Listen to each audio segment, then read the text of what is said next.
2.2 million Americans behind bars. 2.2 million. We incarcerate people at a rate that is unequaled around the world. We account for 5% of the world's population, 25% of its inmates. They are disproportionately black and Latino. As one of Corey's Republican colleagues, John Cornyn from Texas, no bleeding heart liberal here, likes to point out, almost all of these individuals will eventually be released. More than 600,000 inmates are released each year. Around 70 million Americans have some sort of criminal record. 70 million. That's almost 1 in 5 of us. Almost 1 in 3 Americans of working age.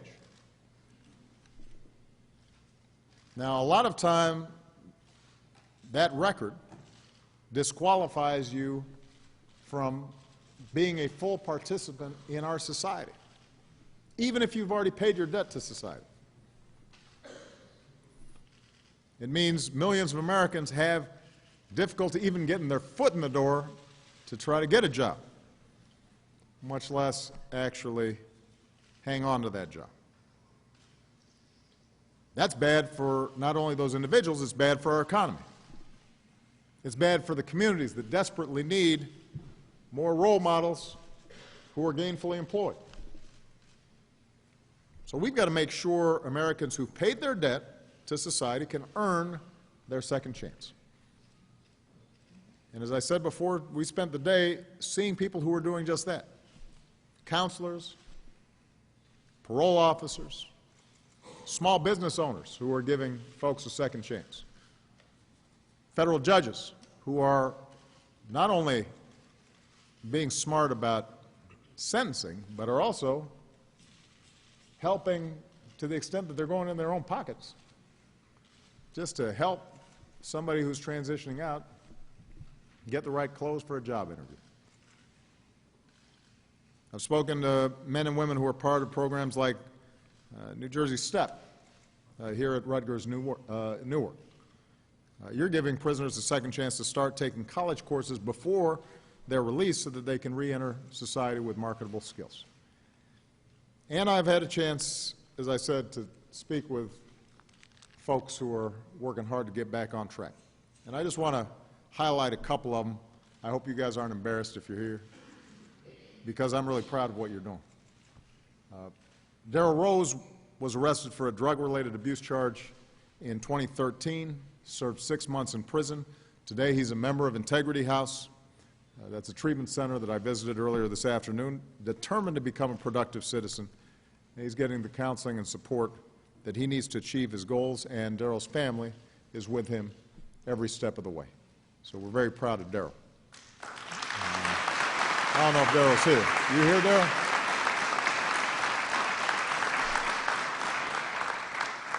Ashley Sinclair. Ashley is here today. I know that. Where's Ashley? Come on. There you are. Stand up, Ashley.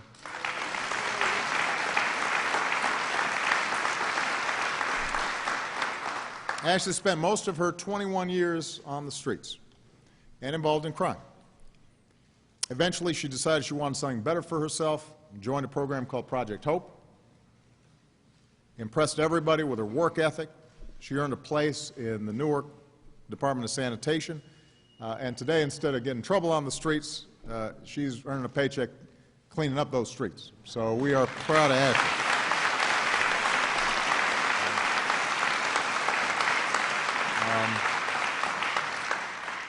We want more success stories like these.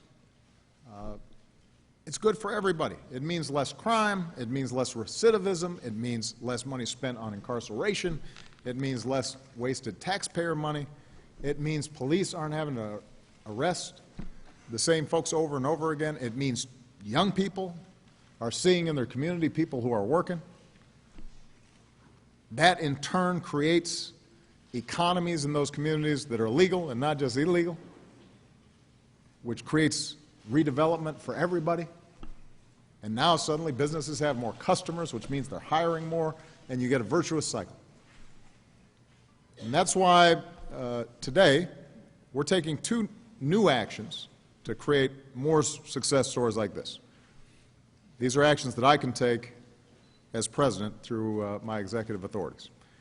Number 1, my administration is announcing new grants to help returning citizens seize that second chance through education and job training and housing and legal help and children's services.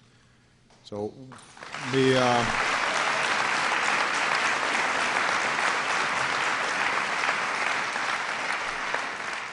5 cities are announcing commitments of their own to help folks re-entering society to train for high-tech jobs, and we're going to be partnering with them and others to try to make sure that the good work that we saw here today, we can start expanding. All right, so that's point number 1, putting some more money in the system. Let me say, it's nowhere near what we need, but it gives us more ability to create more programs that serve as an example of best practices so it can be duplicated around the country. That's point number 1. Point number 2, I'm taking action to ban the box for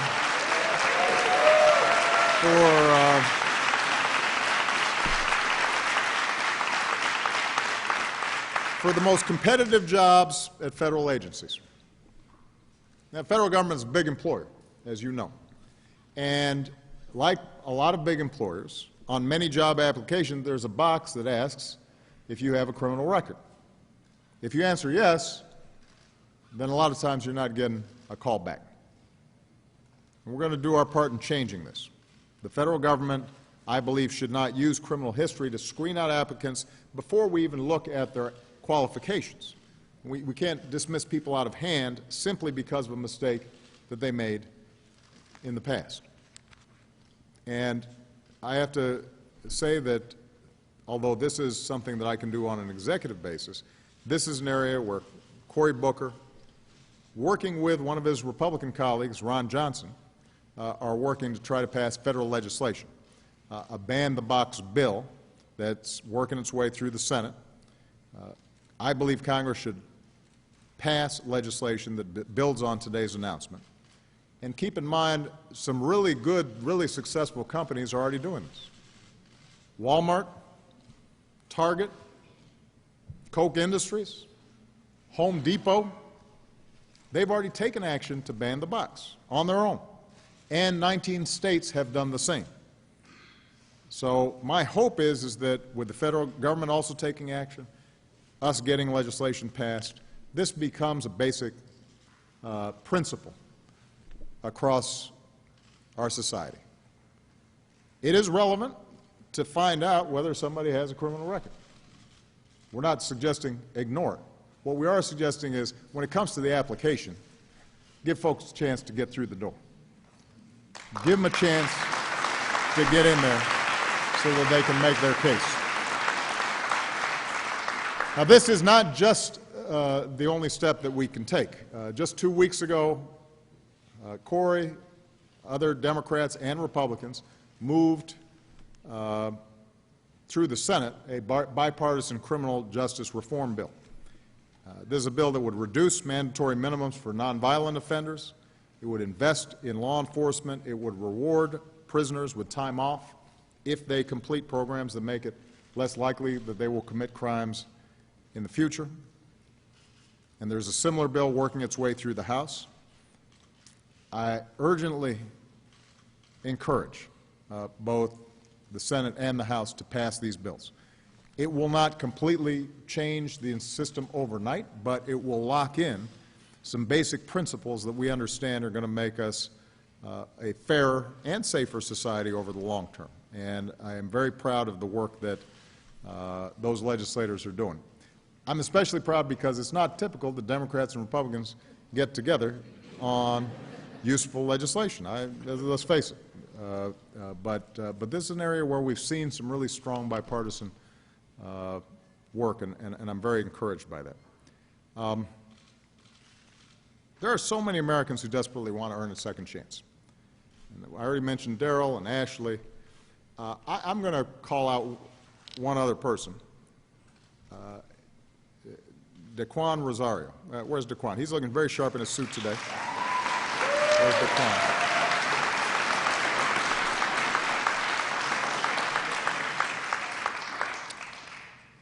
Now, Daquan was arrested for his first drug charge when he was 17. At 27, he received a 10-year federal sentence for drug distribution. In his own words, when he got out, he was homeless, had no real legitimate employment history. And it would be easy to write Daquan off. More importantly, it would have been easy for Daquan to write himself off.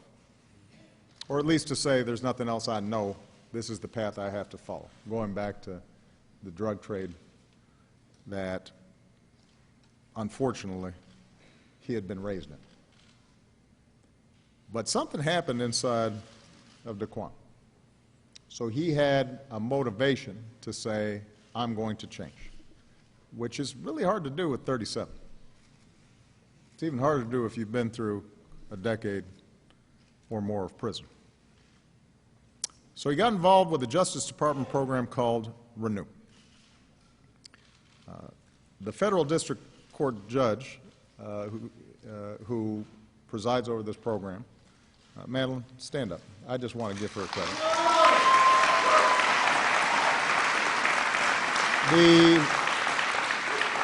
The probation officer who worked with him, Kevin, who helps run this program,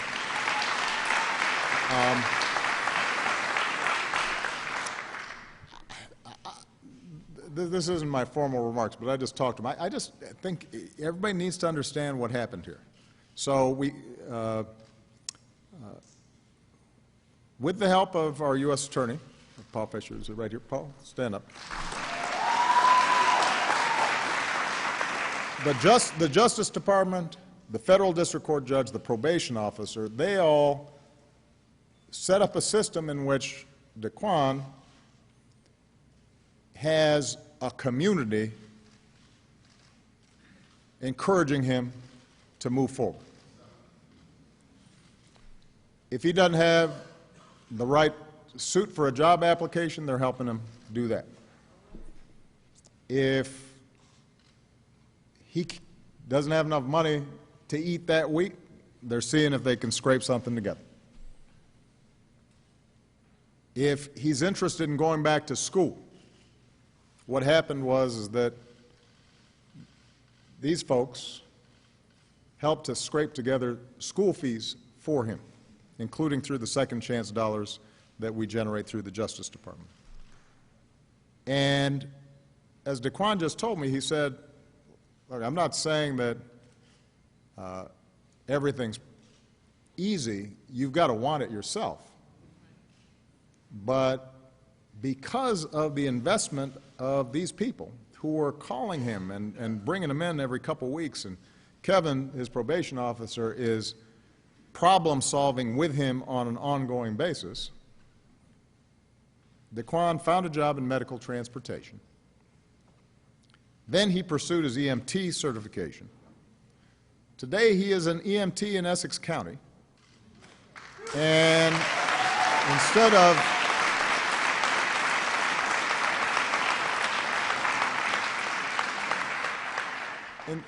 of peddling drugs that are destroying lives, he's saving lives. He's making the community better. And I just want to highlight this story because here you've got a situation where officers of the court, judges, probation officers, U.S. attorneys, pastors, community leaders, business leaders are all coming together saying, what's the problem we're trying to solve here? The problem we're trying to solve is not just to keep on catching people and putting them back in jail. The problem we're trying to solve here is giving people a foundation through which they can then become productive citizens. And the judge was mentioning how when she saw Daquan or some of the other folks who have gone through this program graduate, that's the best thing that happens to her as a judge, because she understands that's the goal. The goal is to prevent crime. The goal is to make sure that folks are fairly punished when they break the law. But the ultimate goal is to make sure that folks are law-abiding, self-sufficient, good citizens. And everything we do should be designed towards that goal.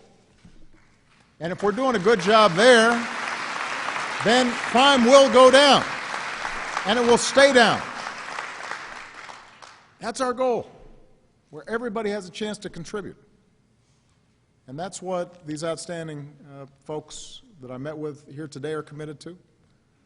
That's what Mayor Baraka and Cory Booker and Don Payne Jr. and others are committed to. That's what I'm committed to.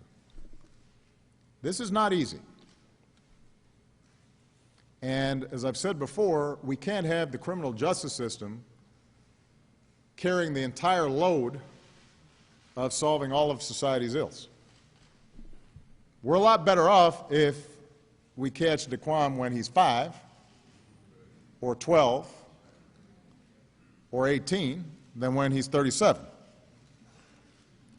We're a lot better off if we're investing in economic development and housing and jobs and adequate funding for schools and making college more affordable on the front end. But Daquan's story, like the stories that so many people in this auditorium can tell, is that it's not too late. There are people who have gone through tough times.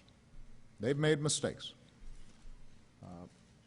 But with a little bit of help, they can get on the right path. And that's what we have to invest in. That's what we have to believe. That's what we have to promote. That's why I'm so proud of what Newark's doing, and that's what I hope everybody learns. Thank you very much, everybody. God bless you. God bless the United States of America. Thank you.